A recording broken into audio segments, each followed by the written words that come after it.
Kita sudah sering mendengar tentang HIV/AIDS, penyakit yang menular lewat hubungan seksual, kontak dengan cairan tubuh, kontak darah, dan ASI ini menjadi ketakutan sendiri dalam masyarakat sehingga orang dengan HIV seringkali dijauhi dan direndahkan.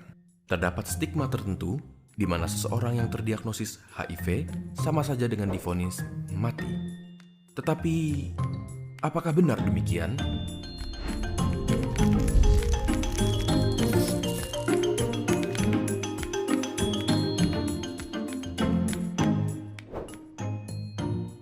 HIV bekerja dengan melemahkan sistem kekebalan tubuh.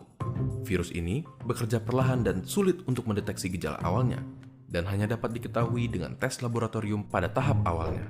Semula, gejala yang hanya berupa demam, keringat malam, sariawan, dan dapat dibilang seperti gejala flu, merupakan fase pertama dari infeksi HIV.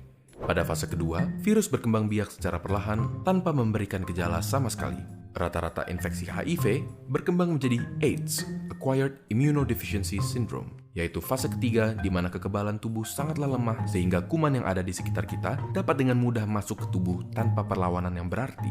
AIDS rata-rata terjadi setelah 10 tahun terinfeksi HIV. Lalu, apa yang bisa kita lakukan untuk mengatasinya? Obat antiretroviral sebagai pengobatan HIV tidak menyembuhkan penderita, namun mencegah pertumbuhan virus dalam tubuh. Dengan terkontrolnya jumlah virus, maka sistem kekebalan tubuh akan terlindungi dan menghindari perkembangan HIV menjadi AIDS. Sejak adanya obat ini, harapan hidup penderita HIV dapat menjadi sama dengan orang normal jika mereka terdiagnosis tepat waktu, serta mengikuti pengobatan dan kontrol yang teratur. Salah satu contoh pasien HIV yang terkenal adalah Magic Johnson, pemain basket asal Amerika Serikat. Dia mengaku terjangkit HIV pada tahun 1991. 27 tahun berlalu sampai sekarang, ia masih giat menjadi aktivis HIV dan apakah kalian tahu? Dia tidak mempunyai keluhan medis. Mengapa bisa? Dia mengkonsumsi obatnya secara teratur. Sebagai tambahan, pasangan yang positif HIV tidak langsung ditakdirkan untuk mempunyai anak dengan HIV juga. Hal ini dihasilkan dari pengobatan yang membuat jumlah virus cukup rendah untuk tidak menginfeksi janin. Pada proses kelahiran, ibu akan menjalani kelahiran secara bedah sesar sehingga menghindari kontak dengan darah ibu.